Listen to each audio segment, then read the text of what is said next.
Пайгамбар саллаллаху алейхи ва салламдын улуу сахабаларынан болгон Умарул Фарук, Умар радиаллаху таала анху үммөттө даража жагынан, адилеттүүлүк жагынан пайгамбардан кийинки экинчи орунда турган сахаба. Бул Азирети Умар ушунчалык ыйманы менен жогорку даражага жеткен.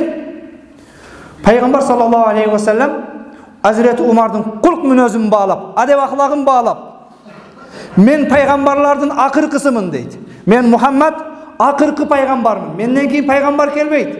Эгер менден кийин пайгамбар келгенде, ал Азирети Умар болмок дейт. Анткени Умардын адеп ахлак кулк мүнөзү пайгамбарлардын кулк мүнөзүндөй дейт. Ушунчалык улуу сахаба болгон Азирети Умар. Мына ушул Азирети Умардан баласы Абдулла сурайт.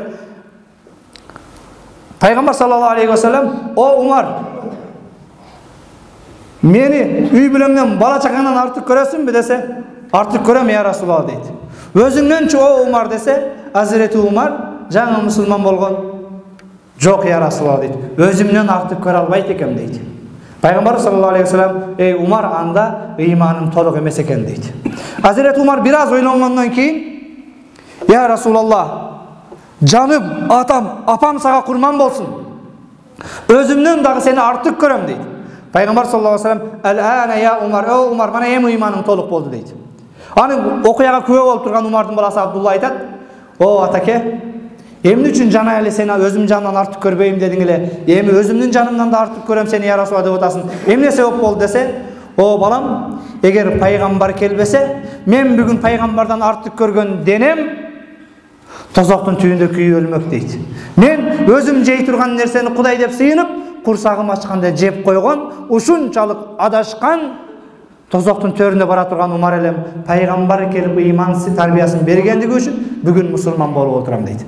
Азирети Умар ушунчалык деңгээлде пайгамбарды сүйүп, ыйманга келип, ла илаха иллаллах дегенден кийин өзгөргөндүгүнүн айынан Умарул Адил, адилеттүү Умар, Умарул Фарук, адал арамды бөлгөн, адал арамды ажыратып койгон сахаба деп айтылат. Дагы бир килишкасы, бул сахабанын мулхимул умма, үммөттүн мулхими деп айтылат. Жараткан Аллах Таала акыйкатты көкүрөгүнө салып койгон сахаба. Пайгамбар саллаллаху алейхи ва салламга Жебреил фериште аят алып келгенге чейин Азирети Умар жар салып коет эле. Азыр Жебреил моундай аят менен келет. Пайгамбарга кабар келердиге чейин Азирети Умар айтып коет эле. Азыр Жебреил арак тууралуу же зына тууралуу пайгамбарга аят алып келет деп. Пайгамбарга келгенге чейин Азирети Умардын көкүрөгүнө Аллах Таала салып коет эле. Ушунчалык деңгээлге жеткен сахаба. Бирок бул Умар кандай эле? Бул ушундай төп-түз жакшы адам беле. Бүгүн кээде Умардын тарыхын айтсам, башка кылсам, кээ бириңиздер артта отуруп өзүңүздөрчө ойлонушуңуздар мүмкүн. Кана эми Умардай болуп калсам, аттиң ай, менин кылбаганым жок да, не деген күнөөлөрдү кылдым? Мен бузуку кояандай боло албайм дешиңиз мүмкүн.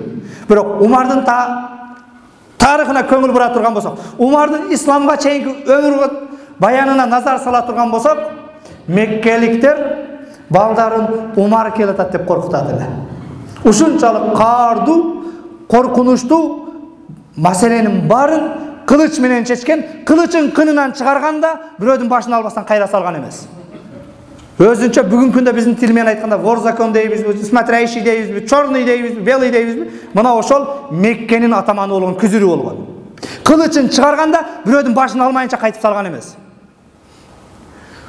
Жаңы дин башталып, Меккеден кээ бир ыймандуулар качып бараткан учурда чал кемпир эшекке жүгүн артып жөнөп атат. Кемпир эшекти кармап турат, күйөөсү алып чыгып жүктөрүн жүктөп атат. Күйөөсү үйүнө кирип келсе, бир адам келип аялына сүйлөп өтүп кетет. Чал чыгып туруп, "Ким анау, эмне деп сүйлөдү?" десе, "Бул анау Хаттабтын баласы Умар" дейт. Умар мусулман боло элек али. "Эмне деди?" десе, "Каяга баратасыңар?" дедилер. "Ушу силер бизге тынчтык бербеген айынан динди сакташ үчүн көчүп баратабыз" дедим дейт. Алла жардам берсин деп кетти дейт. Ушул Умар дагы мусулман болот окшойт, сылык сүйлөп каптыр дейт. Десе жанагы аксакал, "О кемпир" дейт, "Мына сен кармап турган менин эшегим мусулман болсо болот" дейт. "Бул Хаттабтын жиндиси мусулман болбойт" дейт. Ушунчалык деңгээлде адепсиз башка болгон, бирок качан өзгөрдү? Сизге окшоп 20 жыл мешитке каттагандан кийинби? 15 жыл даватка чыккандан кийинби? Бир жолу ла илаха иллаллах Мухаммаду Расулуллах дегенден кийин 180 градуска өзгөрдү. Radiyallahu anhum ve radu anh. Allah alardan razı oldu. Alar da Kudaydan razı oluştu. Bir iman keltirgen menen mana oşonçoluk dengелге жетти. Hazreti Umar oşonçoluk kurt münözü naçar japayı adam menin eşegim musulman bolsa bolat Umar bolboyt degençalik dengелдеги kurt münözü naçar adam turalı Peygamber emne deyt? La ilahe illallah degenden keyin menden keyin peygamber jok deyt. Peygamberlik büttü deyt. Peygamberlerin kulk münözü bul tandalıngan kulk münöz. Jaratkan Allah Taala tarafından terbiyalangan kulk münöz adep ahlak. Peygamber Hazreti Umar turalı aytat. Menden keyin peygamber kelse al Umar bolmok deyt. Al sahabalar urmatlı cemaat la ilahe illallah degenden keyin iymandın, musulmançılıktın, namazdın, sakaldın, dopunun kadırın bilgen. Bir jolu la ilahe illallah degenden keyin özgörgen. Cuma namazga kelip koyup, namazga kelip koyup, jana abet keçeyin imam, abetten keyin imam bolgon emes alar. Alar bir jolu la ilahe illallah degenden keyin ömürün dinge İslamga arnagan.